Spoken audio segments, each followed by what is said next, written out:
quiser, você podia botar o dia, por favor. Oi? Botar o dia, alguma coisa assim, sim. Bom, só quero fazer o seguinte. Já tem má vontade do mundo de filmar. Vamos fazer uma divisão aqui, cada um fica meia hora, uma coisa do tipo. Se deixar aqui não pega primeiro, Eu acho que pega. Acho que dá pra pegar. Eu acho que sabe falar não pega. Quando muda Quando pro quadro eu tô de cá, quieto, tem que, Oi? quando muda pro quadro de cá, tem que mexer para apontar pro quadro Ah, é, de cá. né? Assim tá pegando, mas quando só passar para cá, vai Aí não mexer pega pra cá. ali, né? Eu tenho que Entendi. ficar Porque virando teve um de dia lado. que alguém filmou, deixou a máquina. Deixou um no canto. pouco mais. Não foi? Deixou Acho num que canto. foi, deixou de. Eu acho que deixou de uma maneira que conseguiu filmar a aula toda. Agora, quer passar pra cá, cara, tentar pegar. Atravessar Bom, aquele. como quiser, cada um. O importante, digamos, é que a gente fazer uma divisão, que cada um filme um pouco. Não quero ficar contando má vontade de ninguém. Quem se apresenta para ficar meia hora aqui primeiro? Esse aqui tá bom, quantas vezes cada má vontade?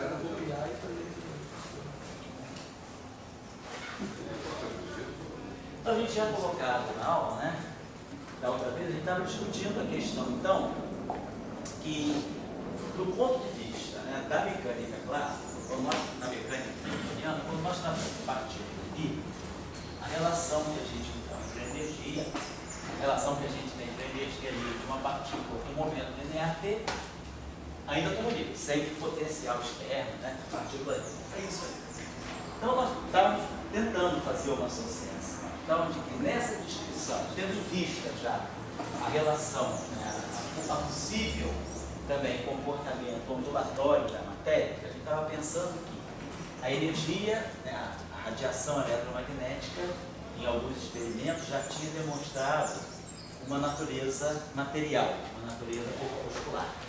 Então a gente associava, né, vamos dizer, a partícula de radiação eletromagnética, que se chama o quanto de radiação eletromagnética, vou colocar assim, a partícula entre aspas, né? Na verdade, a terminologia seria o quanto, né, de radiação eletromagnética, né?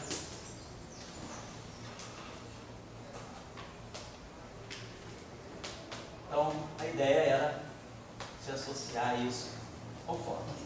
E aí, a ideia que partiu de Planck é que a energia dessa partícula ela é ligada à sua frequência, desse modo aqui, ou se a gente quiser, a gente pode usar a frequência angular e colocar aqui H sobre 2π, colocar cortado, né? Na verdade eu multiplico por 2π e divido por 2π. Então, a relação de Planck, né, ela estabelece uma maneira de eu quantificar materialmente a ideia de fóton. O fóton é caracterizado por uma frequência, a radiação eletromagnética ela é caracterizada por uma frequência e por um comprimento de onda. Então, a ideia é que a partícula é caracterizada por uma energia, né? A radiação, vamos colocar assim, do ponto de vista, né, da radiação, pensando como sendo uma onda progressiva, a radiação, então, ela carrega uma frequência, tem uma velocidade, a velocidade da luz é c, a velocidade da radiação livre, a radiação eletromagnética é c, ela tem, então, uma frequência e ela tem um comprimento de onda. E esse comprimento de onda, sabe que está associado ao número de onda, ao chamado vetor de onda. Então, isso aqui são as grandezas, né? Descreve as grandezas cinemáticas, né, de uma radiação, frequência. E, em se tratando da radiação eletromagnética, a relação de dispersão ômega, né, quer dizer, a frequência, né, vindo das equações de Maxwell, é módulo de kappa vezes c. Então, aqui para o fóton,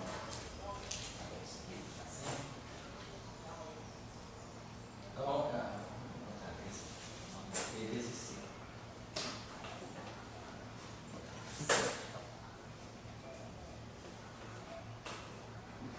Vamos colocar desse modo.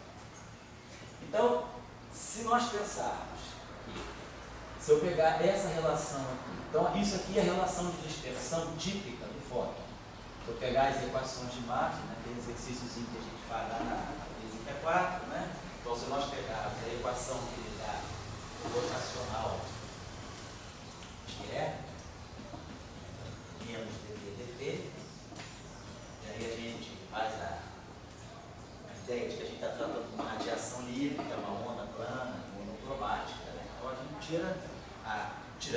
lembramos que os campos satisfazem as equações de onda, ou seja, 1 sobre C2, D2 dt2, menos Laplaciano, tanto de E quanto de B, é igual a zero. Então, os campos A e B satisfazem uma equação de onda.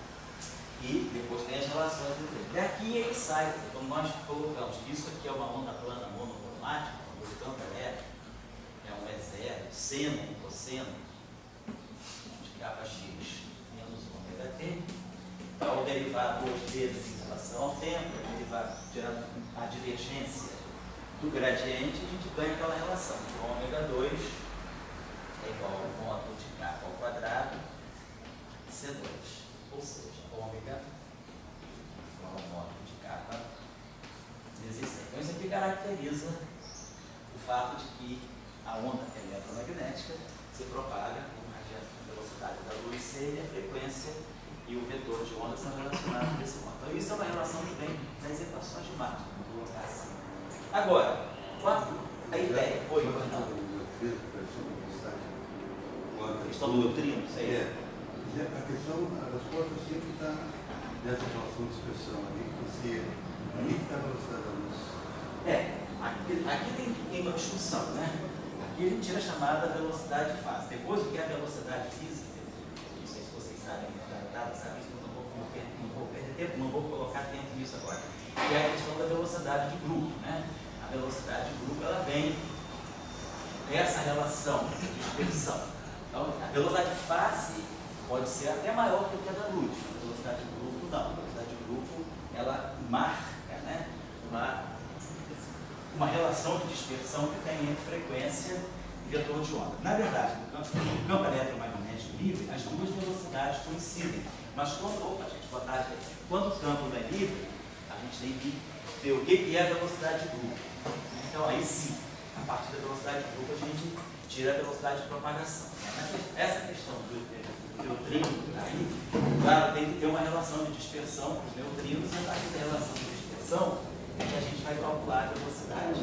Mas o fato de, se é que os neutrinos caminham com a velocidade maior do que a da luz, isso não está claro na física de neutrinos. Quando a gente pega a física de neutrinos e descreve o neutrino, por exemplo, como sendo fermo de Majorana, como fermo de Weyl, a velocidade dele ali, no modelo padrão, a velocidade do neutrino é a da luz. No modelo padrão vê o neutrino com massa de repouso novo. Se nós introduzirmos, a gente agora entende que o neutrino tem uma pequena massa de repouso, claro que a velocidade dele é menor. Agora, se aparecem neutrinos com velocidade superior à da luz, algum fenômeno pode estar ocorrendo aí que a física, além do modelo padrão, pode modelar. Quer dizer, a própria física de neutrinos, ela está muito mais fora do modelo padrão do que do modelo padrão. Porque o modelo padrão diz que o neutrino tem massa nula. Hoje a gente sabe, pelos experimentos lá do supercaminhante, que o neutrino não tem massa nula. Tem um limite de massa. A gente sabe que a massa do neutrino, sobretudo do neutrino elétrico, ela é menor, por da ordem, de alguns poucos elétrons volts. Mas a massa do neutrino, você tem o neutrino do elétron, vamos colocar assim. Depois a gente tem o neutrino do nulo. Já a massa dele, a massa de repouso dele, pode ter menor ou da ordem de alguns quilos de eletronvolts, 180 cada eletronvolts. E depois o neutrino tal, o limite de massa para ele já é na faixa dos 20, 30 médios. Então, se o neutrino do tal tem uma massa abaixo de 30 médios, pode ter uma massa, nada impede que ele tenha uma massa bem superior à do elétron, que é 0,5 médios. Então, o que a gente tem para os neutrinos são limites superiores de massa. Então, certamente os neutrinos são macios. Já tem toda uma discussão de neutrinos macios, toda essa física de neutrinos, né? Um dos grandes pilares da discussão da física de neutrinos é a massa do neutrino. Que mecanismo se tem para entender a massa do neutrino? Aí tem muitas histórias em jogo que ainda não foram finalizadas. Tem um resultado experimental finalizador. Por exemplo, neutrino de Majorana, se tem neutrino de Majorana, tem decaimento beta duplo. Então aí tem uma série de discussões. Mas vamos supor que o neutrino tenha massa, realmente. Então, portanto, ele deveria se propagar com velocidade menor do que a da luz. Se esses experimentos, que ainda vão ser refeitos, sob consideração, vierem a demonstrar, então a gente teria que pensar qual é o mecanismo que pode estar por trás da física de neutrinos que poderia levar esses neutrinos a terem uma velocidade maior do que a da luz. Então, sabe que essa física, além do modelo padrão, ela tem uma série de mecanismos, né? Não tem mecanismos de conceitos, de ideias que poderiam até dar uma cobertura para esse resultado aí. A questão das dimensões extras, a questão da relação da simetria de Lorentz, a própria oscilação dos neutrinos. Esses neutrinos oscilam. O neutrino nunca é ele só. O neutrino do elétron, ele caminha por um certo tempo, aí ele vira neutrino do muon, depois ele vira de novo neutrino do elétron. Então o neutrino ele tem uma oscilação. Você não pode dizer que o neutrino do elétron ele vai ser 100% neutrino do elétron. Eles oscilam, tem um problema chamado das oscilações de famílias de neutrino. Então isso é uma questão típica dos neutrinos, bem conhecida, essa discussão aí é bem conhecida. Então, a questão é, nesses processos que os neutrinos oscilam, né, o tempo que ele leva oscilando pode ser um tempo, porque esse neutrino ele pode adquirir, ele entra num processo meio tipo virtual. Então, uma partícula virtual pode ter velocidade de propagação maior que a da luz.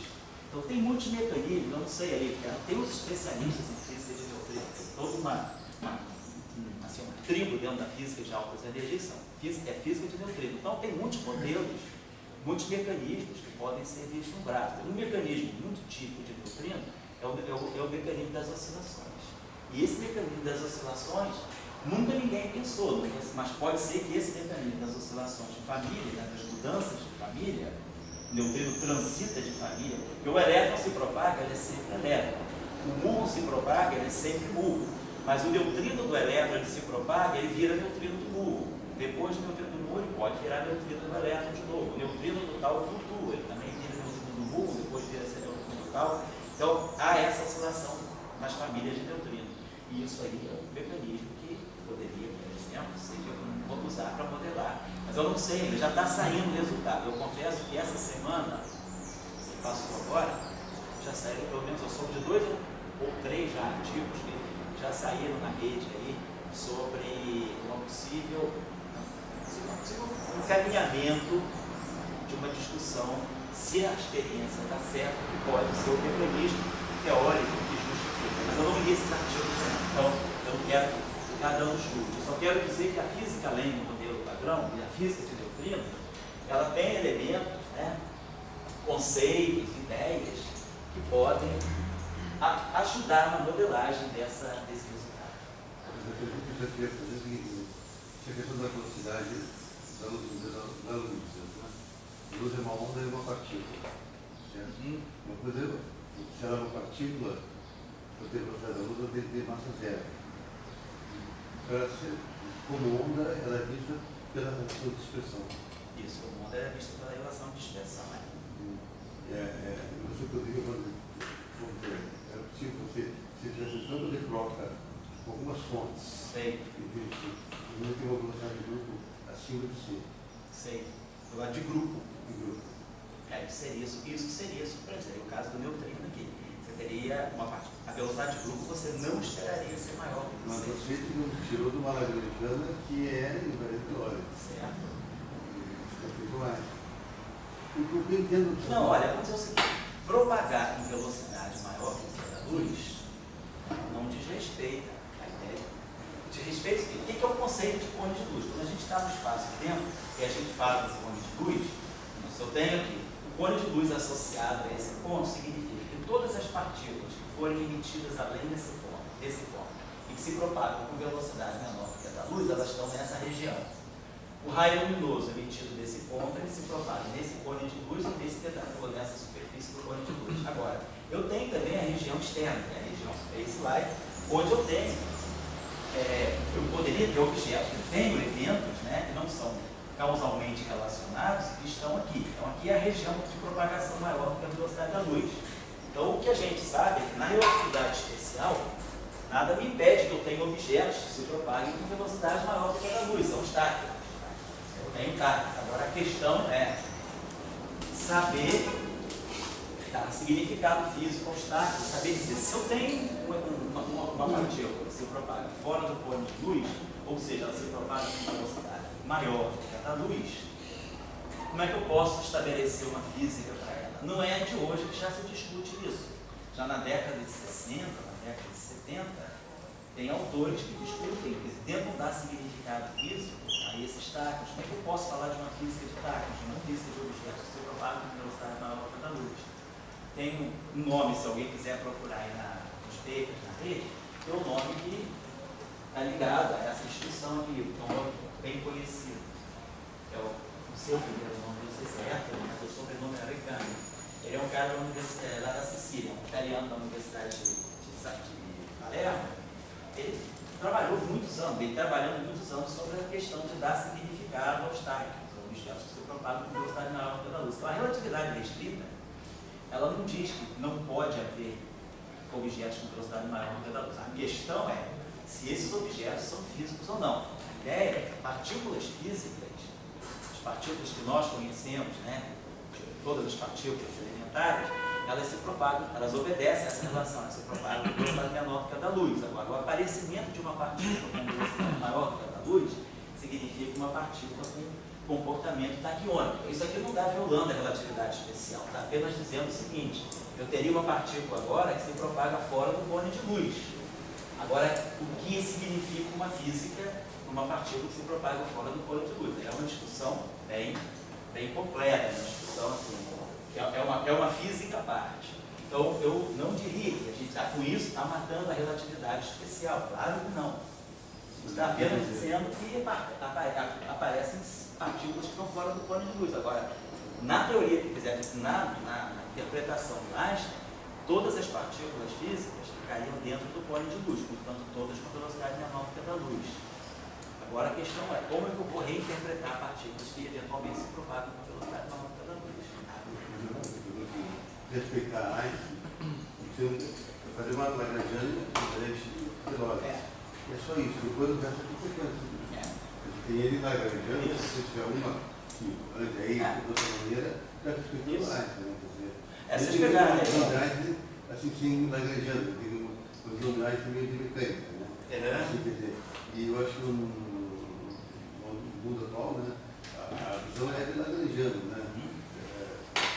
Quando a gente pega o mecanismo de Higgs, a famosa partícula de Higgs, o campo de Higgs, quando a gente olha o Lagrangiano, né, a densidade de Lagrangiano, que descreve o campo de Higgs, antes da quebra espontânea de simetria, esse campo de Higgs, se ele tivesse velocidade maior que a da luz. A partícula de Higgs, antes da transição de fase do universo, ela tem velocidade maior que a da luz. E é fundamental que isso aconteça para que haja quebra espontânea da simetria e todas as partículas ganhem massa. E quando a gente fala do mecanismo de Higgs, o campo de Higgs faz a quebra espontânea da simetria e a partir daí a interação de todas as partículas sem massa com o campo de Higgs, depois desse mecanismo, faz com que essas partículas sem massa se tornem massivas, que entrou em ação foi esse mecanismo de Higgs. Para acontecer o mecanismo de Higgs, antes de haver essa transição de fase das partículas deixarem de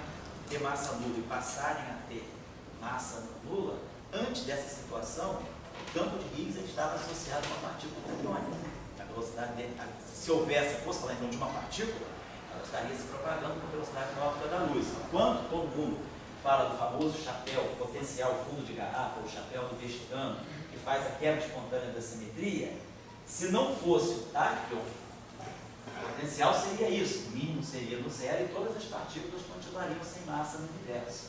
Para que esse potencial transite daqui para cá, é preciso, esse potencial é um potencial do tipo alfa x2 mais beta x4.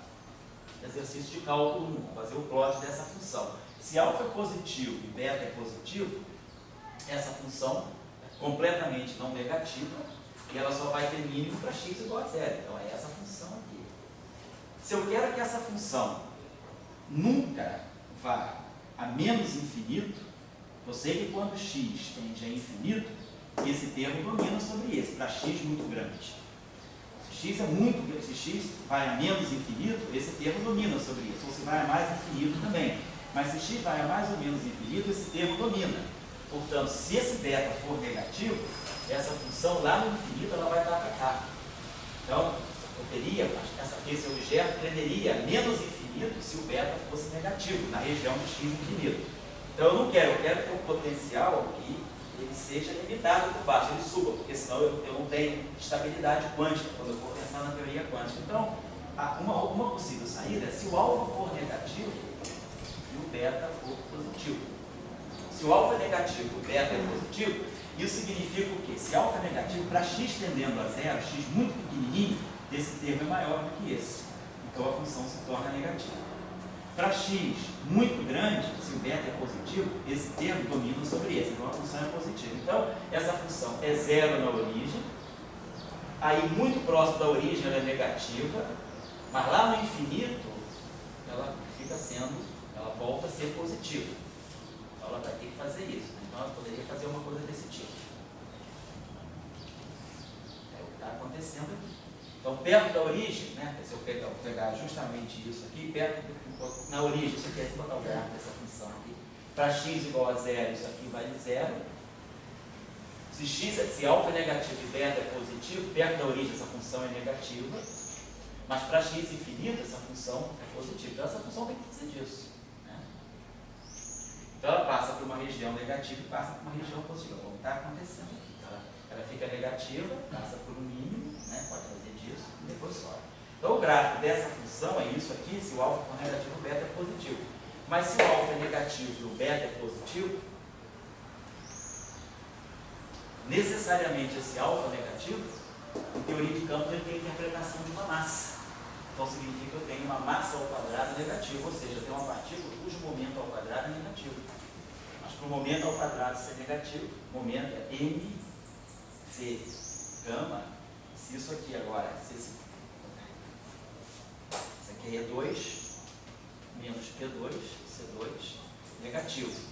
Então isso aqui é relatividade restrita. E2 igual a P2, C2 mais M2, C4. Se isso aqui agora, esse próximo, esse E2 todo aqui é negativo, vou botar isso aqui, a gente pode escrever desse modo. Vamos botar assim, o momento relativístico, o meu momento é M gama. Então, se isso aqui agora é negativo, né, eu vou escrever M2, C2, gama 2. O único gama 2 é 1 sobre menos V2 sobre C2. Então, o único jeito desse resultado ser negativo é se V for maior do que C. Então, se o momento ao quadrado é negativo, a partícula tem velocidade maior que a luz. Então, no mecanismo de Higgs, partícula taquiônica, vamos dizer, não é o objeto que é estranho. Antes da quebra de simetria, né, da transição de fase, que fez o elétron sair de uma partícula sem massa e ganhar massa, e fez os quarks saírem de uma situação sem massa e ganharem massa. Nesse processo de ganhar massa, houve um mecanismo, houve uma transição de fase. O universo transitou. Objetos que eram sem massa passaram a ter massa. Mas para fazer essa transição de fase, ele empurra o universo desse estado fundamental desse estado fundamental para esse estado fundamental, estabiliza o universo aqui, é o campo de Higgs. E quando ele faz isso, ele dá numa situação em que a partícula de Higgs é taquiônica. Agora, mas só que no nosso universo, nós vamos olhar a partir daqui. Então, olhando do ponto de vista desse universo, a partícula de Higgs não é taquiônica, mas olhando do ponto de vista desse universo, ela é taquiônica. Então, vamos colocar assim, isso não desdiz a relatividade especial. A única questão nossa é saber o que significa ter uma partícula taquiônica. Como é que eu faço física de uma partícula taquiônica? Essa aqui é a discussão. Então, quem quiser ler sobre táquions, né, de uma maneira séria, entra nos archives, né, ou então entra no QSpice, né, bota lá www.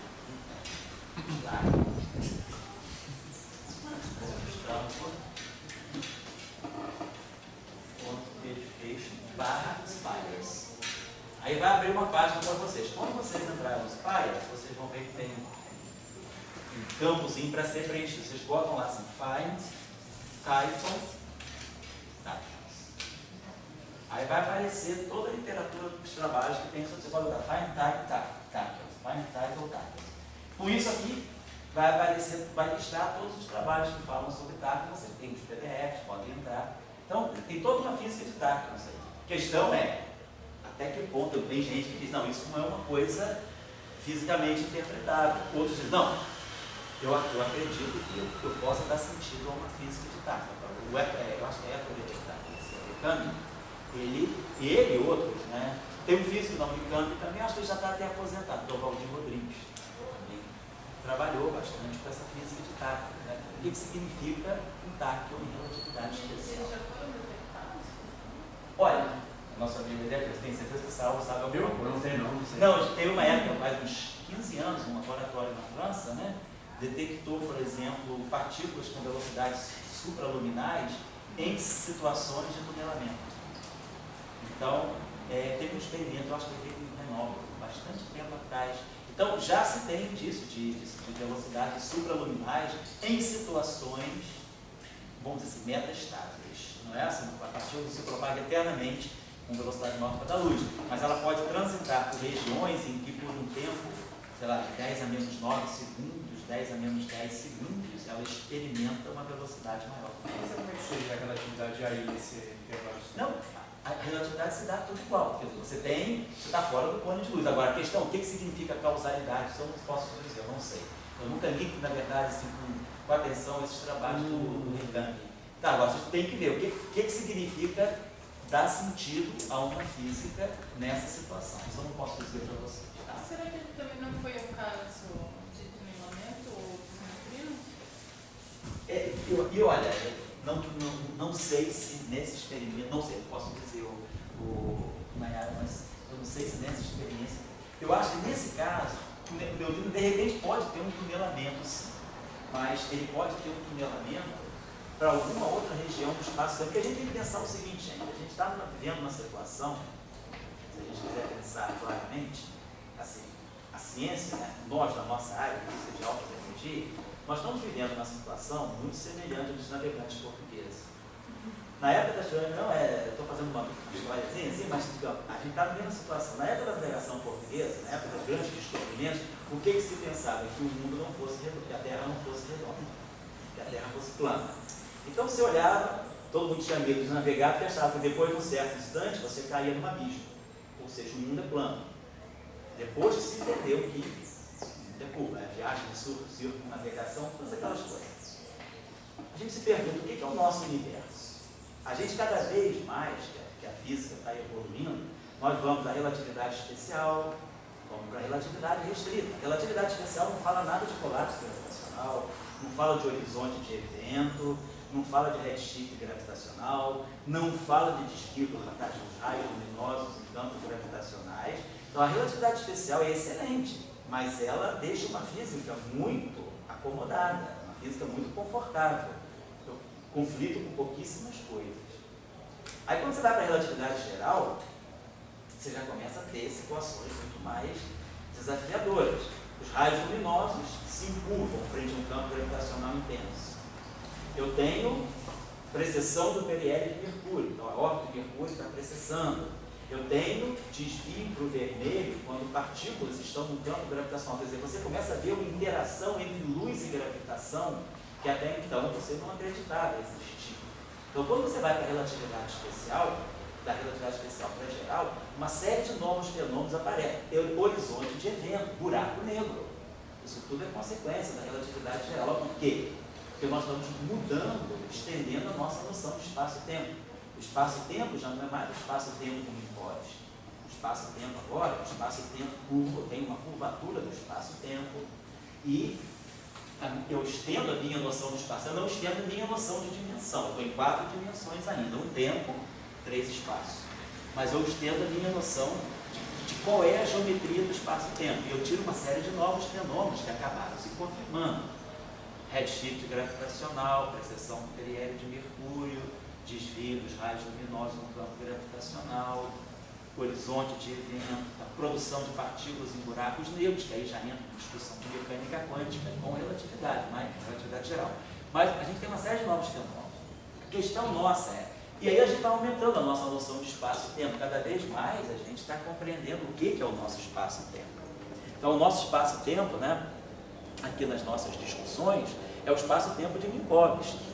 E esse espaço-tempo de Minkowski é caracterizado por uma simetria, que é a simetria de Lorentz. da onde eu tiro as transformações de Lorentz também. Mas o que é importante no espaço-tempo? O que é importante no espaço-tempo é justamente a estrutura causal, que são os cones de luz. Dado todo ponto, qualquer ponto do espaço-tempo, eu traço meu cone de luz. Então, meu espaço-tempo, na verdade, é um grande oceano de cones de luz. O que significa um cone de luz? Significa que, a partir desse ponto, eu vou definir a propagação de qualquer partícula pela velocidade da luz. A partir desse ponto, como que a luz se propaga, como que uma partícula se propaga e aí o que é estar fora do cone de luz. Então, o meu espaço-tempo é caracterizado, sobretudo, pela estrutura de cones de luz. Quando a gente vai para uma visão mais microscópica do espaço-tempo, é quando a gente entra com a mecânica quântica relativista, com a teoria de campo, que a teoria de campo está querendo saber como é que estão os cones de luz do teu espaço-tempo. A teoria de campos ela vai se situar em função dos cones de luz que você tem no espaço-tempo. Nosso curso aí do semestre passado, a gente viu o que era o cone de luz. O cone de luz está dado um ponto x, dado um ponto I, um x0. Então, o cone de luz nesse ponto é definido por essa equação, x menos x0 ao quadrado. Então, se isso aqui, x menos x0 ao quadrado, se isso aqui for negativo, se isso aqui é zero, então isso aqui é igual a zero, é o cone de luz. Então, me define esse cone aqui. Se isso aqui é maior do que zero, eu estou descrevendo tudo que está aqui dentro. Se isso aqui é menor do que zero, eu estou descrevendo tudo que está aqui fora. Então, a cada ponto, eu associo a minha estrutura de cone de luz. E aí a gente começa a entender que o grupo de Lorentz, a simetria de Lorentz, ela é pequena demais. Ela não é tudo que o espaço-tempo tem. O espaço-tempo tem mais simetria do que Lorentz. Então, a gente aprende depois a simetria de Poincaré. Então, a gente vem de Lorentz, Poincaré. Depois a gente descobre que eu tenho uma simetria mais forte ainda que não mexe no cone de luz, que é a simetria de dilatação. E depois eu me pergunto, será que isso é tudo? Aí a pergunta que a gente faz é, qual é a deformação, qual é a transformação máxima que eu posso fazer no espaço-tempo sem mexer nos cones de luz? Se eu não mexer nos cones de luz, a mecânica quântica fica bem. Eu não perco nenhum problema, eu não perco nenhuma interpretação de causalidade.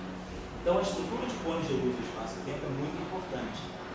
Mas, quando a gente estende essa noção ao limite extremo, qual é o grupo de simetria mais amplo possível do espaço-tempo que não mexe nos cones de luz? Aí a gente chega a uma nova simetria, chamada simetria conforme.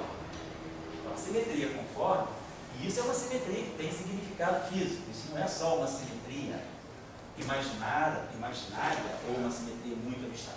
É uma coisa abstrata, mas o espaço-tempo revela isso. Então, a partir de 68, com os experimentos lá do Slack, chamados experimentos Deep Inelastic Scattering, os espalhamentos espalhamento inelástico profundo, Deep Inelastic Scattering, esses experimentos mostraram que em limites de muito altas energias, a física de partículas, ela respeita, na verdade, a simetria conforme.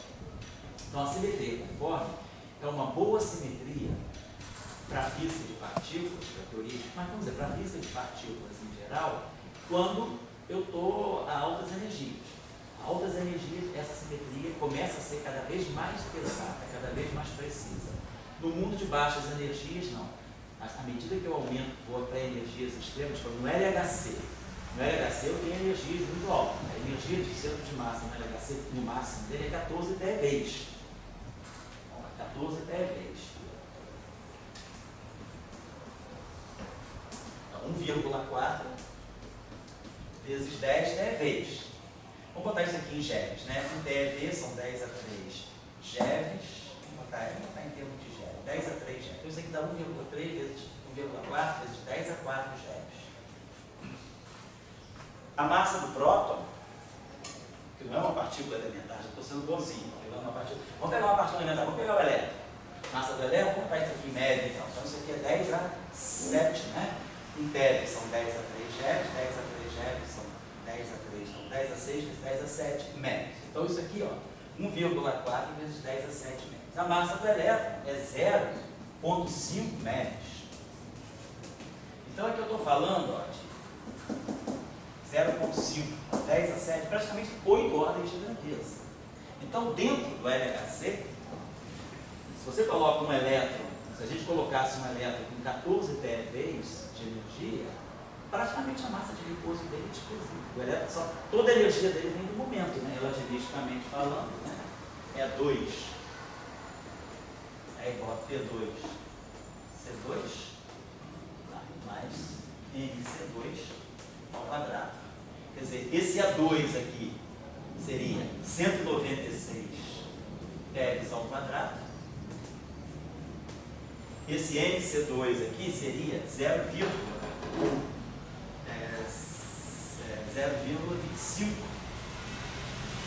MeV ao quadrado. Então, vou botar isso aqui, desculpa, vou botar isso aqui 1,4, vai dar 1,96 vezes 10 a 14 MeV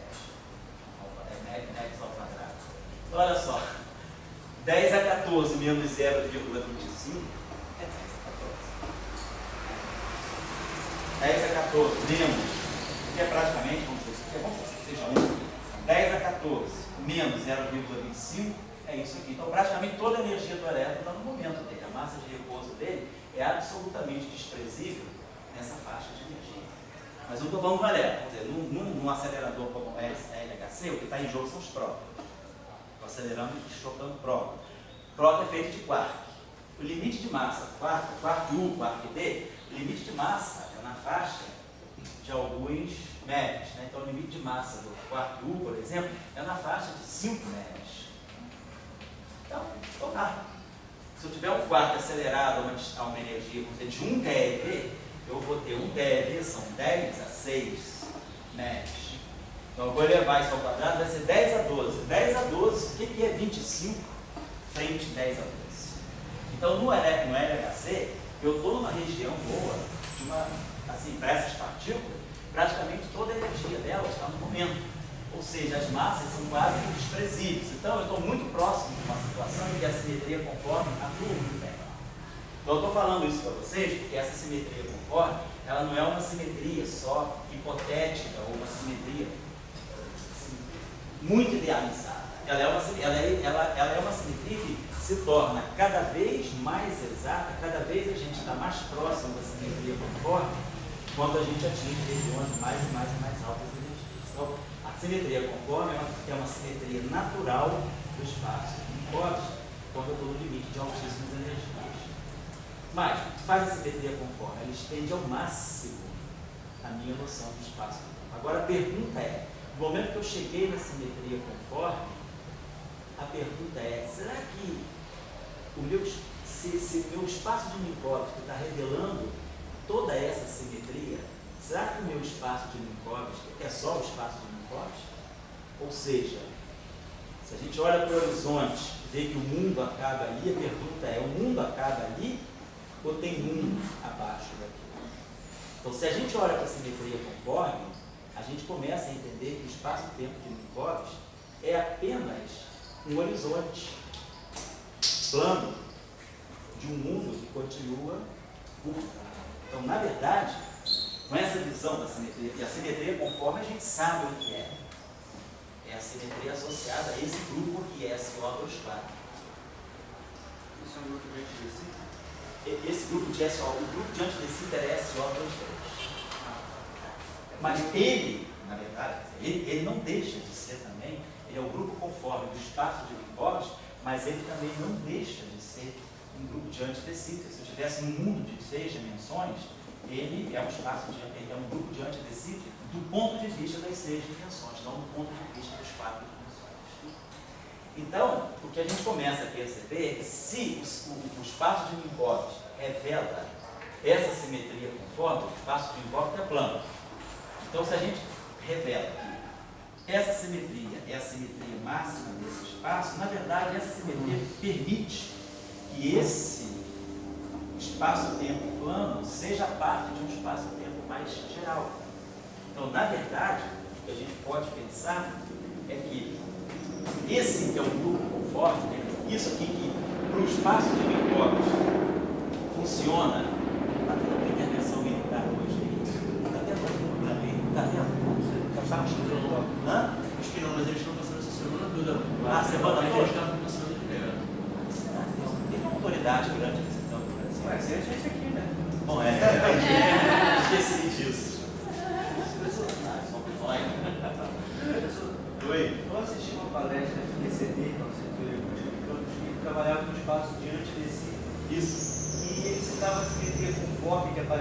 um problema, na verdade. Ele não queria ter a simetria conforme. Ele não queria ter a simetria conforme porque provavelmente ele está com problema de massa. Se você tem massa, a massa viola a simetria conforme. Mas a simetria conforme é fundamental. Se você está fazendo uma física associada com o tecido, a simetria conforme é importante. Mas justamente toda a questão importante de você trabalhar com espaços diante de tecido é você poder tirar o máximo de proveito da simetria conforme. Eu estou chegando lá. A ideia então, que eu estou chegando, para vocês mostrando que então, talvez exista alguma coisa a mais além do nosso espaço-tempo de Minkowski, é que esse grupo aqui, que é o grupo conforme do espaço de Minkowski, ele ao mesmo tempo, ele é um grupo de Lorentz, de um outro espaço, de 6 dimensões. Isso aqui tem 2 dimensões temporais e 4 dimensões espaciais. Então, tem um espaço de Minkowski, de 2 dimensões temporais e 4 dimensões espaciais, que está diretamente ligado ao espaço de Minkowski. Que a gente descobriu isso aqui pela simetria conforme. Então, esse objeto aqui, na verdade, ele está me mostrando, a gente vai um pouco mais a fundo no momento aqui, está me mostrando o seguinte, que o que nós vemos como nosso espaço de Minkowski é como se o nosso espaço de Minkowski fosse apenas uma borda superior de um espaço quadro 5-dimensional. Imagina esse tipo de usina nuclear, né? Imagina um objeto desse tipo aqui, na verdade é um hiperboloide, né? Uma coisa desse tipo. Então, é como se o nosso espaço de Minkowski tivesse aqui, é um espaço-tempo quadridimensional, está todo ele aqui, essa superfície quadridimensional é o nosso espaço de Minkowski, e essa simetria conforme, ela está me mostrando que, na verdade, esse espaço-tempo de Minkowski, ele tem uma continuação, tem um volume aqui, quer dizer, tem um volume 5-dimensional, né, que é a continuação dele. Então, esse espaço-tempo de Minkowski, para nós, então, a simetria conforme está nos revelando que nós estamos aqui, mas essa simetria permite como se a gente fizesse uma fotografia de um espaço-tempo mais extenso, do qual a gente só vê a superfície. Então é como se a gente falasse, bom, eu estou aqui em Lisboa, na foz do Rio Tejo, o mundo termina lá embaixo? Não. Tem terra lá embaixo, vocês vão descobrir novas terras.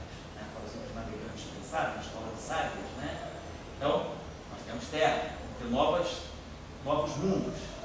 Então, no fundo, é isso que a gente está. A simetria conforme é que está sendo esse elemento de convencimento. Então, nós estamos aqui, mas deve ter uma vida, né? Deve ter um universo nosso, quando chegou para cá. Tem uma física acontecendo aqui. Então, isso é aquele que é chamado princípio holográfico. A gente conhece só a superfície, né, pela projeção. Isso aqui seria uma projeção de um mundo mais volumétrico que existe abaixo de mim. Então, como é que a gente chega a essa conclusão? A gente chega a essa conclusão com o instrumento mais poderoso que a física teórica tem, que é o instrumento das simetrias. Então, a gente usa a simetria justamente para poder viajar. A simetria, se você, de repente, conheço só teu braço, mas se eu sei todo o teu espectro de simetria, eu te reconstruo. Então a gente reconstrói um sistema físico, se eu sei uma pequena parte do sistema físico, mas se eu conheço todas as simetrias que ele possui, eu reconstruo ele completamente. Então a simetria conforme, ela apareceu no espaço de Minkowski, mas ela está nos sinalizando que o espaço de Minkowski é apenas parte de um mundo mais completo. É isso sim, seria o espaço de antidecita. Então esse aqui é o espaço de antidecita de dimensão 5. O espaço de antidecita de dimensão 5, ele mora, é como se fosse uma superfície no espaço de dimensão 6. Então eu tenho uma equação para esse espaço, para esse objeto aqui, e nós estamos vendo aqui. Então, quem fez a gente saber que existe vida fora do espaço de Minkowski é a simetria conforme. Então, nós temos a chance de passar para cá. Nós sabemos que se a gente navegar até o final do espaço de Minkowski, hoje a gente sabe que a gente não deve cair. A gente deve passar para cá. Só que a gente sempre vai ter a sensação que não passou, né? Aí, como é que você vai saber se você passou ou não? Aí tem os fenômenos gravitacionais. Aí você vai ver, começar a ver a luz se encurvar, e você tem instrumento físico também para dizer que você entrou numa região curva do espaço. Então a questão é se a simetria conforme. Eu acho que a questão toda em física, né, é a questão de que quanto mais a gente conhece do espaço e do tempo. O que é elementar na física? O que é fundamental na física? Além do conceito de energia. Mais fundamental que o conceito de energia é o conceito de energia de tempo e espaço. Tempo e posição. A gente começa toda a física se localizando no tempo e no espaço. Então, aí a gente começa a entender que espaço e tempo não são tão desconexos assim. Então, a relatividade especial já foi um grande passo para nós na compreensão do espaço e do tempo. Saiu do espaço, saiu do tempo e criou o espaço e tempo. A relatividade geral foi mais longe ainda. Mostrou que além do espaço e tempo estarem conectados, existe uma geometria riemanniana que os conecta, e isso aí pode levar a fenômenos interessantes, famosos buracos de minhoca, né, que ninguém nunca detectou. Acho que se fala então da viagem no tempo. A gente começou a perceber o tempo de uma forma muito mais, vamos dizer, uma forma muito mais desconstruída, né, muito menos assim ortodoxa, quando a gente chegou na relatividade geral. Aí a gente começa a estender, quer dizer, o papel da nossa da ciência é progredir. Então, se a gente vai evoluindo com a noção de espaço e tempo, hoje a gente já começa a ver que, na verdade, o espaço de Minkowski, ele não é simplesmente, o nosso universo não está solto aí. Esse nosso universo ele deve ser parte de alguma coisa mais completa. Hoje se pensa que possa ser o espaço diante de si. Então, a questão que a gente se coloca é, será que então esses neutrinos, eles não podem, né, transitar e retornar? Eles podem sair da dimensão do nosso espaço-tempo de 4 dimensões, transitar para uma quinta dimensão, e essa quinta dimensão pode ser um atalho. E agora, como é que ele viaja nesse espaço? Não sei. É possível saber, é claro. Agora é só começar a ver. Então eu acredito que, na verdade, alguns fenômenos que possam acontecer, inclusive no LHC, é porque, na verdade, a gente pode estar, sem querer, começando a realmente perceber a quinta dimensão. E tem uma colaboração do LHC, que é a colaboração Atlas, uma das prerrogativas dela é ver se consegue fazer alguma medida que revele a quinta dimensão. Então, eu diria isso que eu quero falar para vocês, é que se a gente se estende além do modelo padrão, a gente começa a entender que tem uma física fora do espaço de Minkowski, mas que não está desconectada do espaço de Minkowski, que é onde a gente supõe que a gente vive, né? Então, é um pouco isso. A gente, na verdade, não é que a gente esteja descobrindo tanta coisa de nova. Na verdade, a gente está simplesmente ampliando, né, a nossa ideia de espaço-tempo. Eu acho que isso, por exemplo, não é uma moda na física. Na física tem muitos modismos. Né? A gente tem, é uma moda que dura 1 ano, que dura 2 anos, né? Mas a relatividade geral nunca deixou de ser moda. A relatividade especial nunca deixou de ser moda. A relatividade geral nunca deixou de ser moda. Por quê? Porque ela toca numa coisa que é fundamental, que é o espaço-tempo. E essa discussão aí do grupo conforme, eu acho que o grupo conforme ele é muito revelador para nós. Ele mostra para a gente que a gente tem uma simetria muito ampla. Essa simetria, ela é grande demais para o espaço de Minkowski. Então ela está mostrando que, na verdade, o espaço de Minkowski não está sozinho. Se ela apareceu, ela se revela a nós pelo espaço de Minkowski, a gente é capaz de reconstruir. Nós não fizemos esse exercício no ano passado, o tempo todo, que foi, a partir da eletrostática, construir todas as equações de Maxwell. Então, só conheço o campo elétrico, só conheço carga elétrica. Aí, impulsiono carga elétrica, o movimento em relação à carga elétrica, nós começamos a enxergar um outro campo.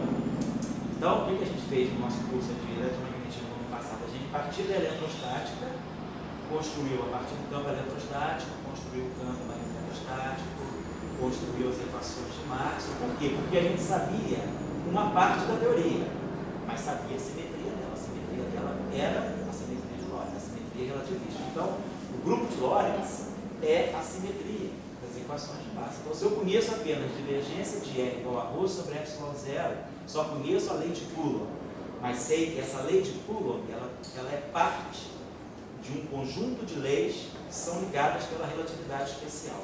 Então, eu acendo a relatividade especial e ela, a partir da lei de Coulomb, tira a lei de Ampère-Maxwell, e daí eu tiro a lei de Faraday-Lenz e a lei de Gauss-Magnetismo. Então, a gente gera todas as equações de Maxwell a partir de uma pela simetria, que é o que está acontecendo aqui. Eu estou nesse setor do espaço de conforme, mas eu sei que esse espaço tem uma simetria que é a de conforme. Então, a partir da simetria conforme, eu posso extrapolar além do espaço e tempo esse espaço diante desse, que sai antes desse. Então, aí é bom. Então, talvez eu tenha uma física ligada a esse espaço diante desse, mas que eu só vim descobrir isso agora. Eu conhecia sempre o espaço de Minkowski. Eu acho que é um pouco essa discussão. Então, eu acho que isso é o significado, é o significado, né? Ou isso significa, melhor dizendo, isso significa que nós estamos ampliando, né, o nosso conhecimento do espaço-tempo. Vou colocar aqui dessa forma. Tá bom? Então, voltando aqui, deixa eu reaquecer os motores aqui, que até eu esqueci. Então, para fazer esse quadro paralelo aqui, vamos falar da radiação eletromagnética livre. Então, a radiação eletromagnética livre, ela das equações de Maxwell satisfaz a essa relação de dispersão. Porém, essa relação aqui é a relação de quantização, né? Quando a gente introduz a ideia de um quanto de radiação eletromagnética. Então, eu vou pegar essa equação aqui, que é a equação, que é uma consequência das equações de Maxwell, e vou agora, nas equações de Maxwell, introduzir a noção de quantização. Então, vou multiplicar essa equação por H cortado. Então, H cortado ômega é igual a H cortado kappa. Cara, deve ter tido alguma coisa violenta por aí, isso não é? Alguma coisa aconteceu, cara. Isso sabe? Deve ter acontecido algum assalto grande. Assaltaram um ônibus turístico no Pão de Açúcar, sei lá, alguma coisa. Um brasileiro, certamente, a polícia não se preocupar muito, mas deve ser alguma coisa com gringo ali, algum troço acontecendo. Muito estranho. Eu não tenho como por aqui, né? A outra não tem o Babilônia e o Babilônia. Dá para passar para cá, se não dá. Então pode ser. Antes desse tempo. Algum caminho que os traficantes descobriram aí na quinta dimensão. Esses caras estão aprendendo também. Para sobreviver, eles aprendem até antes desse. Então tá lá. Aqui, então, isso aqui é energia. Isso aqui é o que a gente interpreta agora, em termos de fóton, como energia do fóton. Bom, então, em termos de radiação, se o fóton é uma partícula, nós sabemos da relatividade especial que as partículas com massa de repouso nulo, né? As partículas com massa de repouso, né? Uma partícula com massa de repouso M satisfaz a essa relação entre energia e momento, é a relação típica entre energia e momento na relatividade especial. Se a massa da partícula é nula, como é o caso do fóton, então é igual a Tc. Então, isso aqui vai fazer um papel justamente no momento do fóton. Então, a gente identifica então, que o momento do fóton é H cortado vezes kappa. Então, se kappa é o número de onda, né? Então, pH cortado kappa. Vamos pensar aqui, vamos tirar um módulo disso aqui. Módulo de Q igual a H cortado. Quem é kappa? Kappa é 2π sobre lambda. Vocês vão pensar em módulo, né? Módulo de kappa. A gente sabe que o módulo, o comprimento de onda, né, se relaciona com o vetor de onda desse módulo. Então, kappa é 2π sobre lambda. H cortado vezes 2π dá H. Isso aqui dá H sobre lambda. Então, a gente tira essa relação aqui, por exemplo, o comprimento de onda, o momento do fóton é H sobre o seu comprimento de onda. Ou seja, o comprimento de onda de um fóton vai ser a constante de Planck dividida pelo momento do fóton. Você quer o momento do fóton, está ligado ao seu comprimento de onda desse modo. Então a gente começou com essa relação de Planck e usou a equação, as equações de Maxwell, a relação de Maxwell. Jogou isso aqui para cá, simplesmente fez uma espécie de uma química mesmo. Já que isso aqui é o fóton, multiplico isso aqui por H cortado, então isso aqui vai dar a energia do fóton, do quanto. E aí eu chego a uma relação, outra relação, que sai como consequência, que é essa relação entre comprimento de onda e momento, para o fóton. O que de Broglie fez depois, quer dizer, Isso aqui não vale só para o fóton. Essa relação aqui, que a relação estabelece também uma outra, uma forma de ver a dualidade onda-partícula, né? Quer dizer, do ponto de vista do fóton radiação, ele tem esse comprimento de onda. Do ponto de vista do fóton quantum de campo eletromagnético, partículas de massa nula, ele tem esse momento. Então essa é a relação entre o momento e o comprimento de onda do fóton nessa visão dual. O fóton como onda, ele tem comprimento de onda.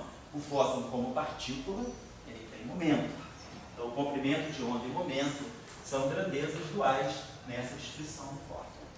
Como energia e frequência, né, ou frequência angular, são duais também nessa descrição do fóton como partícula, partícula quantum, né, do campo eletromagnético. Então essa é a discussão que eu estaria colocando aí para vocês. Então, oi, como é que é a dualidade da aceleração? Nós temos uma aceleração. Vai acelerar do ômega de K e uma velocidade de grupo, que é do ômega de K. E como é que é a relação entre essa aceleração e os newtonianos? A aceleração é uma outra coisa, né? A aceleração poderia pegar a velocidade em relação ao tempo. Então, ômega de K, vamos pegar a velocidade derivada de ômega, a derivada da velocidade em relação ao tempo. Então, aqui a gente está colocando o fóton livre, partícula livre. Então, a partícula livre, eu vou chegar lá, ela não tem aceleração. Quando a gente introduz, depois vamos chegar na equação de Schrödinger, vai ficar claro como é que fica a questão da aceleração. Quando eu coloco na equação de Schrödinger, por exemplo, para a partícula não livre, quando eu introduzo um potencial ao qual a partícula está sujeita, então, classicamente, se tem um potencial, tem uma força. Portanto, tem uma aceleração. Então, vamos ver quanticamente como é que fica isso. Então, a gente começa a construir tudo pela teoria livre, depois a gente extrapola. Então, eu vou discutir isso quando a gente falar com uma equação. Se eu quero usar uma aceleração, eu dou uma tacada de... Certo? Atua com uma força externa, tá? Se eu quiser fazer uma aceleração numa onda, se quiser acelerar uma onda, no fundo, significa colocar essa onda no meio dispersivo. Se a onda eletromagnética está se propagando no vácuo, tudo bem, ômega igual a KC. Quando você joga a onda eletromagnética na água, ou quando você joga a onda eletromagnética no meio material, ela começa a interagir com o meio material. Então aí você começa a criar poder. Se você quiser acelerar uma onda ou desacelerar uma onda, é só jogar ela no meio material. Ela vai e é da mesma maneira do meio como mais frear, subir, Você sabe, se a onda sai do vidro para a água, ela acelera. Se ela sai da água para o vidro, ela desacelera. Então o papel do meio, né, é produzir potencial que vai atuar com uma força, dessa visão que você já falou de força. A questão sobre a questão da massa, né? Certo. A massa, a onda, teria no sentido de massa efetiva, uma onda comparativa com a massa... Sei. O que é a inércia de uma onda, né? Depois a gente pode discutir isso aí, tá? Legal. O que seria a inércia de uma onda? Então, pessoal, isso aqui é só para o fóton. Tá? Então, isso aqui é a nossa, vamos dizer assim, a nossa física do fóton a partir da relação de Planck. Tá? Então, eu misturo agora Planck com Maxwell. E Planck com Maxwell, tá? De Broglie. Tá? Só que nesse ponto, isso aqui é válido só para o fóton. Ora, a questão toda do De Broglie foi justamente dizer, se isso aqui é válido para o fóton, então, se o fóton tem um comportamento material, corpuscular, será que a matéria também não tem um comportamento ondulatório? Então aí ele impõe. Então, aí ele entra, ele não deduz, ele entra com uma coisa chamada intuição, né? Fala, bom, então a natureza deve ter aí, claro, o que está por trás disso? A ideia de simetria. Se vale numa direção, se a partícula é onda, se a radiação é partícula, por que a partícula não pode ser radiação? É claro que nós temos experimentos de fração de elétrons, né? A difração de Bragg, né? E redes cristalinas mostram que realmente elétrons podem também ter um comportamento ondulatório, a experiência da fenda dupla. Então vamos colocar que a gente já tem, eu deixei com vocês para vocês verem. Tem uma fenomenologia de experimentos que levaram a essas ideias iniciais da mecânica quântica. Então, de Broglie impõe aquela relação que a gente deduziu. A partir da relação de Planck, que é imposta, e dessa relação que vem das equações de Maxwell, a gente chega a uma relação entre energia, entre comprimento de onda e momento para o fóton, que é uma coisa natural, porque a gente seguiu simplesmente as equações.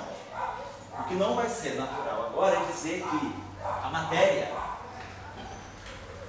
uma partícula de matéria, que se propaga com um certo momento, com uma certa energia, uma partícula ali, P2 sobre 2M, ela vai ter então, ela vai estar ligada agora a uma natureza ondulatória. Então, na natureza ondulatória dela, esse momento vai estar ligado no comprimento de onda.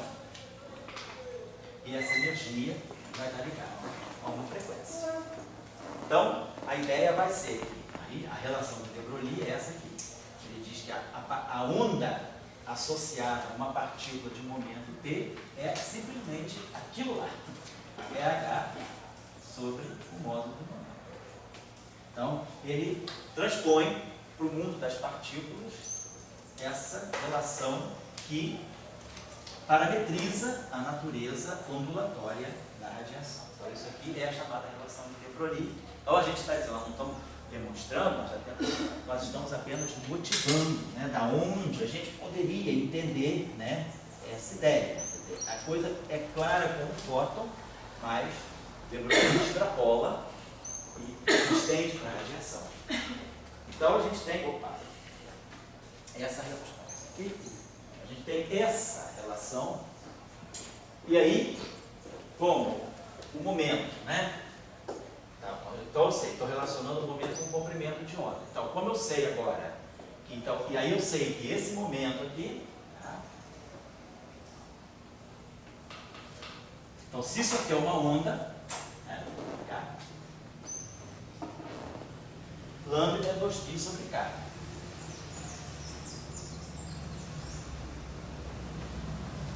Então, lambda 2π sobre K, eu coloco isso aqui, então fica T igual a H cortado K. Né? Esse T sobe para cá, esse 2π desce. Então H sobre 2π é o comprimento de onda. Né? Então, eu simplesmente eliminei o lambda aqui. Então esse fica P igual a H cortado K. Dessa relação aqui, sai isso aqui. Claro, está aqui usando isso aqui.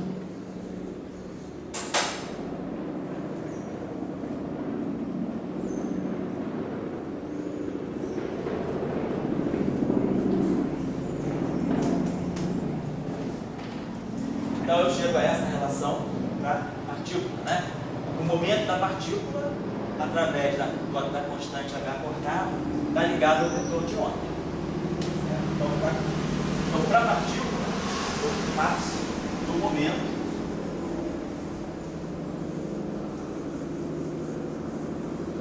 dizer para os telespectadores do Brasil que o Rio de Janeiro não é sempre essa guerra do Brasil hoje.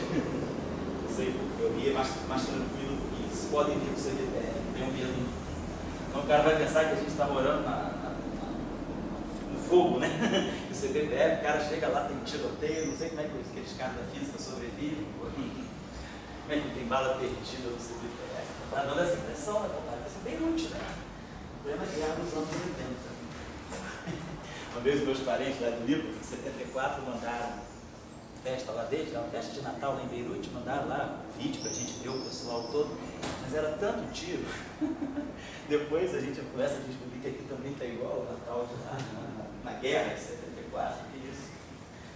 Então tá aqui, gente. Então vamos lá, P igual a H cortado K. Então nós chegamos a essa relação impondo a relação de dualidade de de Broglie para a onda de matéria.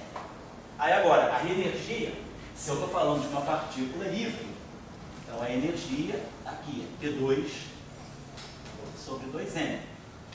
Então, agora, então aqui eu vou dar, isso aqui é H cortado ao quadrado sobre 2M K2. Vou colocar desse modo. Mas, se eu estou falando então da relação, se a energia também é quantizada, então isso aqui para nós é H cortado onda. Então vamos colocar desse modo. A gente teria essa relação, né? Ou posso deixar isso aqui assim ou assim, não, então eu posso escrever isso aqui como é, mas o que é importante para nós é que agora nós temos uma relação de dispersão, né, que a frequência não é proporcional ao vetor de onda. Na radiação eletromagnética, ômega é kappa vezes C, a relação de dispersão na frequência com o número de onda é linear.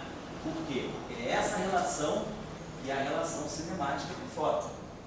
Para a partícula newtoniana, né, para a partícula não relativística, a relação é essa aqui. Então, se eu uso a relação newtoniana, se essa partícula que não é relativística, eu uso essa relação aqui.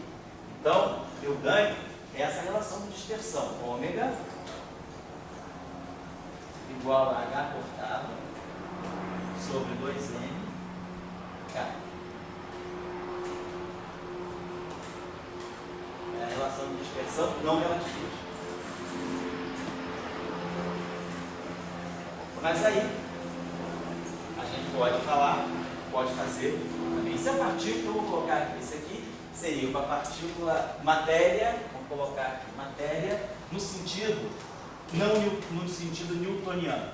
Vamos colocar assim, uma matéria no sentido newtoniano, no sentido clássico, né? Não relativista, no sentido não relativista. Mas se eu colocasse agora, mas eu vou falar de uma partícula relativista. Então isso aqui, a relação de De Broglie, ela não quer saber se a partícula é relativística ou não. Ela simplesmente diz que se a partícula tem um momento, ela tem um comprimento de onda na sua visão ondulatória. Tá?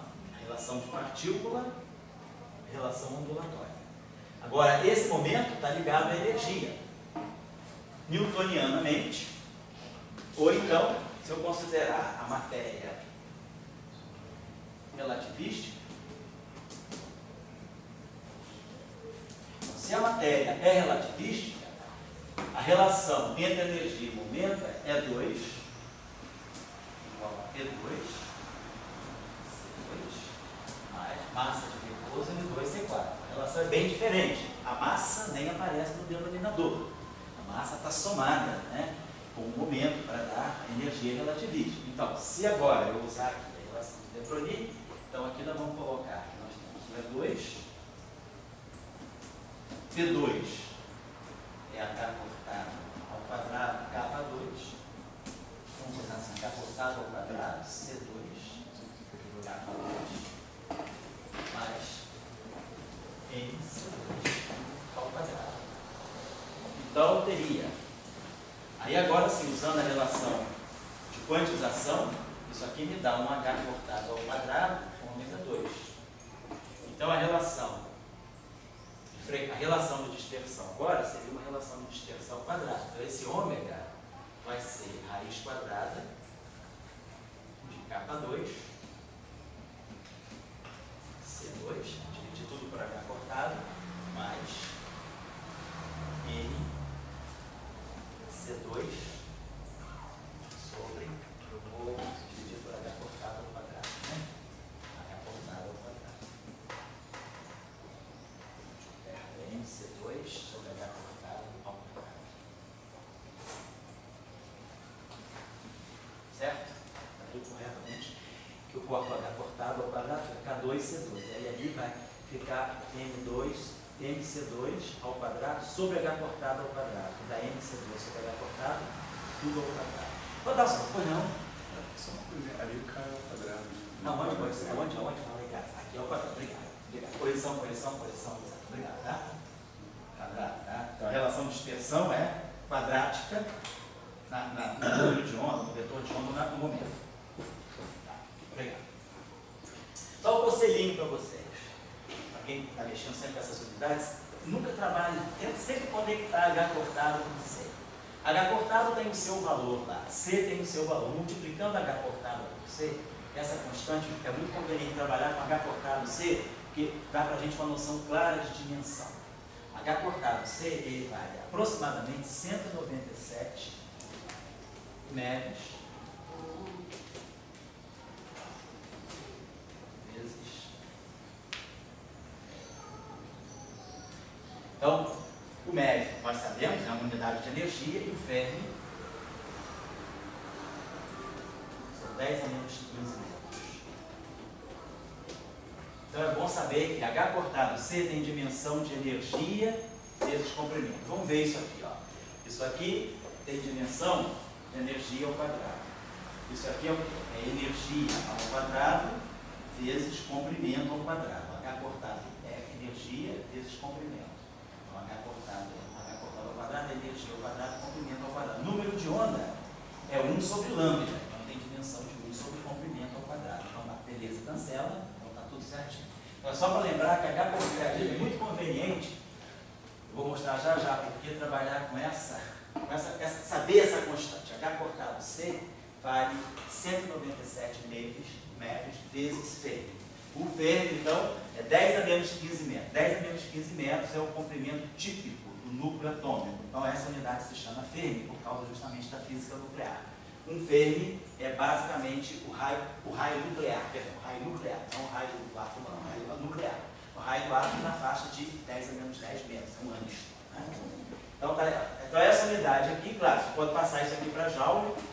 MeV é 10 a 6 elétrons-volt. Um elétron-volt, 1,6 vezes 10 a menos 19 Joule. Então eu posso expressar isso aqui em Joule vezes metro, mas é bobagem, porque a gente quando usa essas unidades, H cortado e C, a gente está usando mecânica quântica. Mecânica quântica ninguém trabalha com Joule, a gente trabalha com elétron-volt, essas unidades pequenininhas. Né? Então é sempre conveniente relacionar essas unidades em MeV e Fermi. São as unidades naturais do mundo subatômico. Né? Beleza, então tá lá. Então nós tiramos essa relação aqui, que já é bastante diferente. Então, essa relação aqui está me dando a frequência dessa forma. A relação é uma relação quadrática, tanto na frequência quanto no vetor de onda. Então, vamos dizer assim, então, quando nós introduzimos o que é universal nessa distribuição quântica, independentemente de ser mecânica quântica, se eu estou no mundo relativístico ou no mundo newtoniano, é que de Broglie estendeu aquela relação típica dos fótons, né, para matéria. Então eu digo, agora eu tenho matéria com momento, uma partícula com um certo momento, ela tem um certo comprimento de onda. Essa partícula pode ser você, sei lá, os teus 70 quilos, né? Então 70 tem um momento, eu tenho 70 quilogramas, estou caminhando com a minha velocidade aí de 1 metro por segundo, né? Então, qual é o meu momento, né? 70 kg vezes 70 kg metros por segundo. Aqui dá um 70, aqui é 10 a menos 34 Joule por segundo. Então, eu digo que o meu comprimento de onda está na faixa de 10 a menos 33 metros.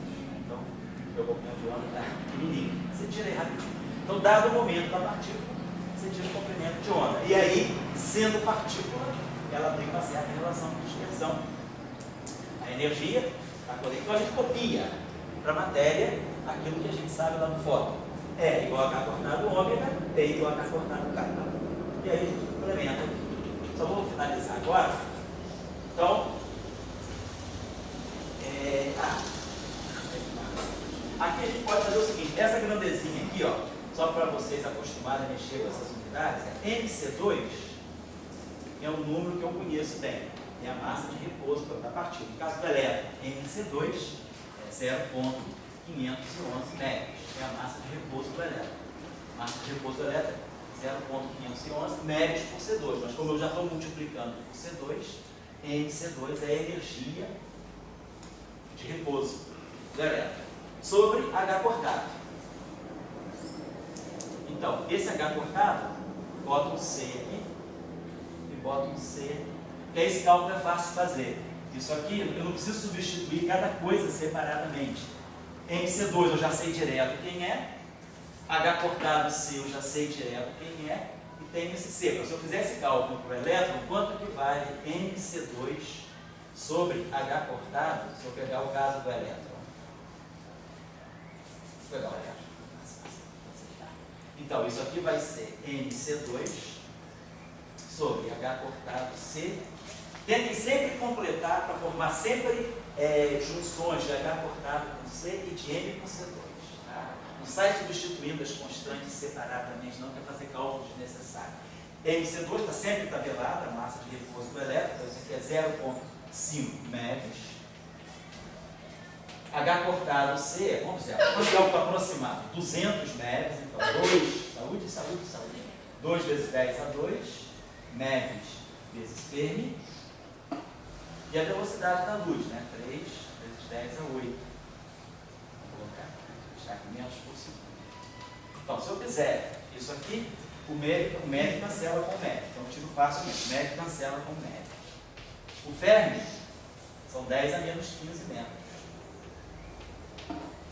Então, eu calculo isso aqui, está dando alguma coisa. Claro, é frequência. Frequência tem que ser 1 sobre segundo. O resultado dessa expressão é alguma coisa que vai dar 1 sobre segundo. MC2 sobre H cortado, isso aqui é, vamos dizer assim, como se fosse uma frequência típica da partícula.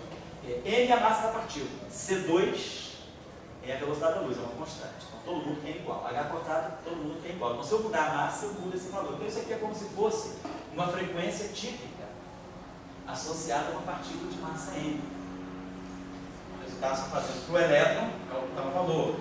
E quanto maior a massa da partícula, maior vai ser essa frequência. Maior a massa, maior a energia. Se a partícula tem mais energia, ela corresponde a uma onda de maior frequência. Energia proporcional à frequência. Então, essa grandeza aqui tem um significado físico. Tá? Seria uma frequência típica associada, por exemplo, ao elétron. Mas sai automaticamente daqui. Certo? Vou fazer só uma última coisa para a gente O fechar. que é a expressão, relação de dispersão? Oi? O que se chama relação de dispersão? É porque se você tem aquela discussão assim, da velocidade de fase, quando a gente estuda a onda, né? A relação entre a velocidade de fase, que é eu dividir ômega por K. Então, ômega dividido por K me dá a velocidade de fase. E aí, quando eu pego ômega de ômega de K, né?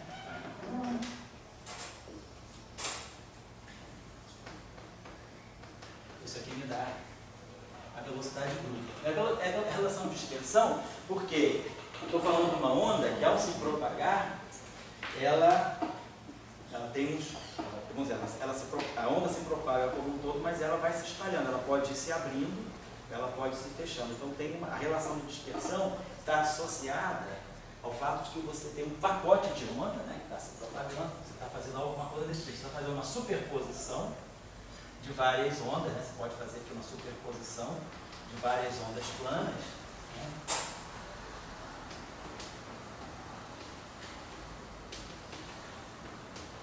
Onde essa frequência aqui é uma função de K.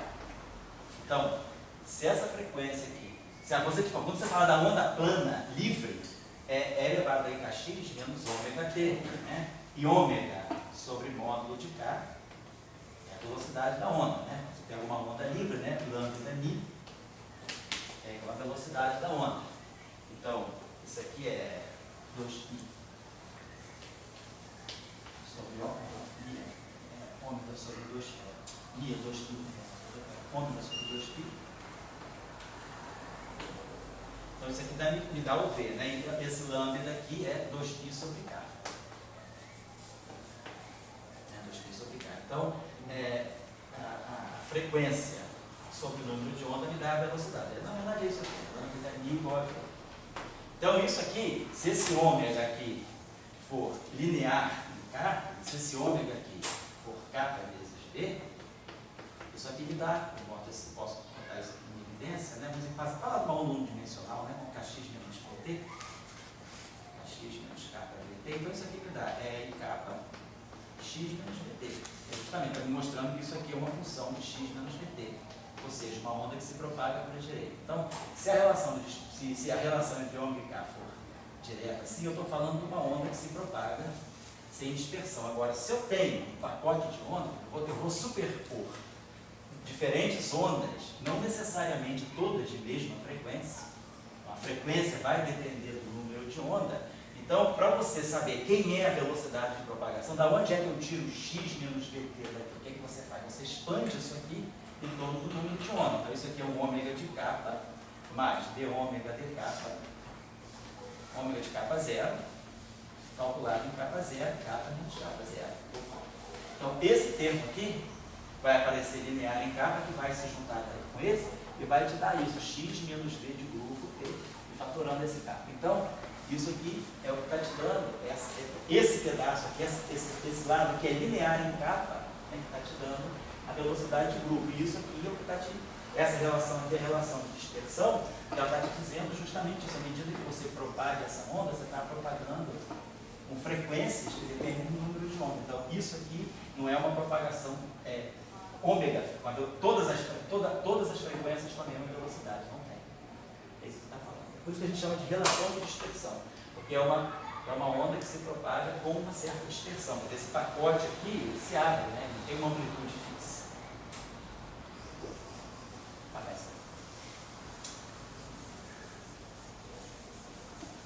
Então, para finalizar com vocês aí, então, o que eu queria terminar é o seguinte. Então, a gente fez a associação, né? Então, o que vocês podem ler agora, para vocês meditarem mais, é um pouquinho a relação, o princípio de dualidade de De Broglie. Então, aí tem muita discussão, pode até ir para o lado da filosofia, da metafísica, isso aí depois cada um segue o seu caminho. Mas o que eu estou querendo dizer é quais são os ingredientes básicos, né? Então, o que a gente tem, o paradigma que a gente seguiu foi, a partir da relação de Planck, a gente teve uma primeira relação de quantização para o fóton, para a radiação. E aí eu usei a relação de dispersão, a relação de frequência e vetor de onda, vinda da equação de Maxwell, e cheguei a uma relação entre momento e comprimento de onda. E aí, simplesmente, transplantei isso, implementei isso para a matéria. Então, a matéria também vai ser uma onda. Mas se ela é uma onda, quem é o comprimento de onda? Então, faz a réplica do fóton. É exatamente o comprimento de onda como se fosse o fóton, botando ali o momento da partícula. E aí a frequência, a mesma coisa. Só que a relação entre frequência e vetor de onda, não é? Pode ser quadrática se a partícula for newtoniana, ou então vai seguir essa lei de raiz aqui, né? Se a partícula for uma partícula relativista. Então é isso que a gente tem que dizer. Vale a pena só para finalizar, antes da gente agora, eu vou fazer uma outra coisa que pode ser interessante para vocês, para a gente já, quando for discutir a equação de Schrödinger, já discutir uma possível correção relativista na equação de Schrödinger. Vamos pegar essa situação. Pode falar. Quem tem? Onda partícula. Quem tem? A relação de expressão está mostrando a onda partícula ou uma Essa relação de dispersão? Não, ela não é uma consequência, não. Você está implementando ela. Você sabe essa relação de dispersão? Você, vamos dizer assim, você adapta ela àquilo que era a relação entre energia e momento da partícula. Para a partícula, você sabe qual é a relação entre energia e momento. É 2 igual a P2 sobre 2N, ou é 2 isso aqui. Então você usa essa relação. Ou essa ou essa. E aí a relação de dispersão sai. No caso da partícula. É o espelho de momento. A relação de dispersão, ela é exatamente, é o espelho. Ela simplesmente é a transcrição da relação entre energia e momento, substituindo energia por frequência e momento por vetor de onda.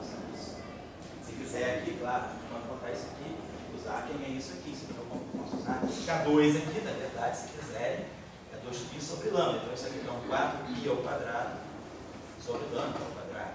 Você pode pensar assim.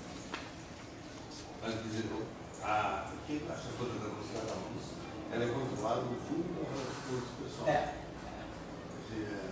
Que a relação de dispersão, ela vem das equações que descrevem o fenômeno. A relação de dispersão, ela vem das equações de Maxwell. As equações de Maxwell te dão a relação de dispersão. 1 sobre C2, V2, DT2, menos o Laplaciano te dirá. O campo elétrico satisfaz uma equação de onda? Sim. O campo magnético também? Então, da equação de onda, você tira a relação de dispersão. Sempre a partir de algum tipo de equação de onda. Por exemplo, se eu tivesse uma equação de onda desse tipo, né? 1 sobre C2, V2, DT2, menos Laplaciano, menos uma constante, menos o Laplaciano, tá certo? E aqui menos uma constante, vezes o Laplaciano ao quadrado. Se eu tivesse uma onda que satisfizesse a essa relação, essa equação de onda, com Laplaciano e Laplaciano ao quadrado. Quem vai ser a relação de dispersão? Então, DDT então, é elevado a I ômega T. Então, DDT produz um I ômega. Então, isso aqui vai ficar menos ômega 2 sobre C2. Gradiente, a parte espacial, é I kappa x. Gradiente da I kappa. Laplaciano não vai ficar menos K2, vai ficar mais K2. E aqui eu vou ter menos psi kappa 4. Igual a zero. Então a relação de dispersão está aqui. Então isso aqui mostra mais aqui, mostra menos aqui, mostra mais aqui. Então a relação de dispersão seria ômega 2 igual a kappa 2 C2 menos psi C2 kappa 4. Então aqui a gente já teve uma relação de dispersão diferente. Se o psi for zero, eu reproduzo a relação de dispersão de Maxwell, das equações de Maxwell. Mas se o psi for diferente de zero, eu tenho esse termo aqui que está mexendo na relação de dispersão. Tem termo kappa 4. Não tem nem N2. A relação de dispersão, ela vem da tua equação de campo. A tua equação de campo é fixa ela. Deixa eu pagar. Então, vamos fazer uma... Você pode fazer lá agora, né? Pode. Você botar uma equação relativista, você colocar agora. Você pode, você coloca esse princípio de chamar de princípio de complementaridade, né? Você substitui o momento por H cortado K e a energia por H cortado ômega em qualquer lugar que você estiver. Você implementando isso, você jogou, né, a quantização em cima, você quantizou, você está introduzindo um primeiro passo para a quantização de uma dada equação de ômega. Seja ela qual for, isso é o que eu queria colocar para vocês aqui. Se vocês tiverem, por exemplo, essa relação de dispersão, a relação entre energia e momento. Vou fazer uma pequena pergunta, vamos pensar aqui uma coisa. Suponhamos que nós estejamos num limite em que a partícula é muito pouco relativista. Se a partícula é pouco relativista, isso significa que a energia dela vem pouco do momento, vem mais da massa de repouso. Isso significa o seguinte: PC, que tem dimensão de energia, né, é 2 aqui é 2 C2.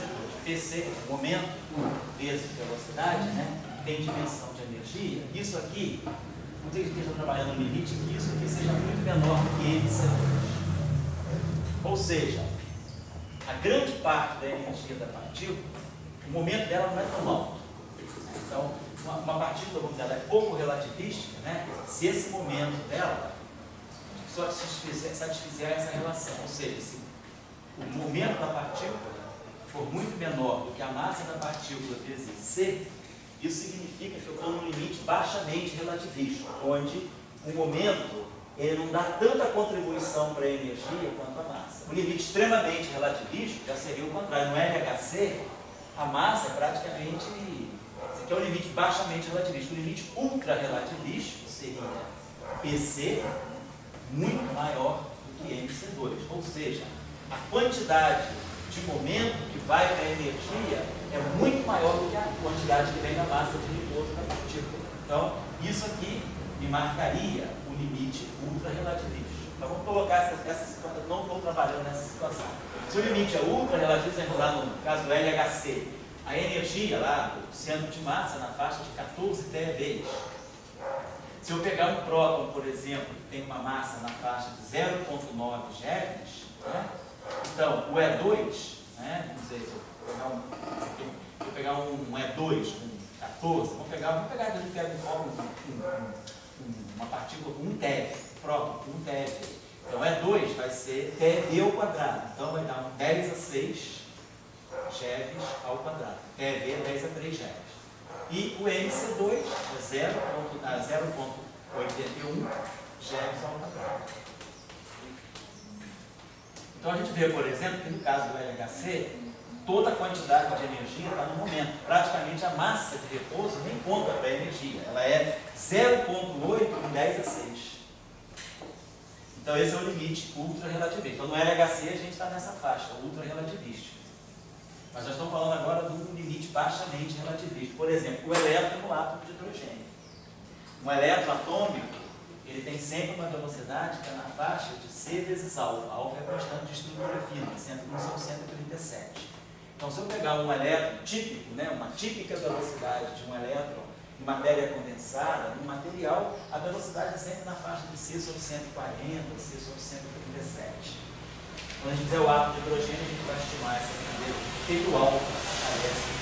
Então, se eu tiver uma partícula que é baixamente relativista, a velocidade dela é bem menor do que a da luz, que tem um fator de 10 a 2, 10 a menos 2, o gama dela vai ser muito pequeno. Então, ela tem um gama muito próximo de 1.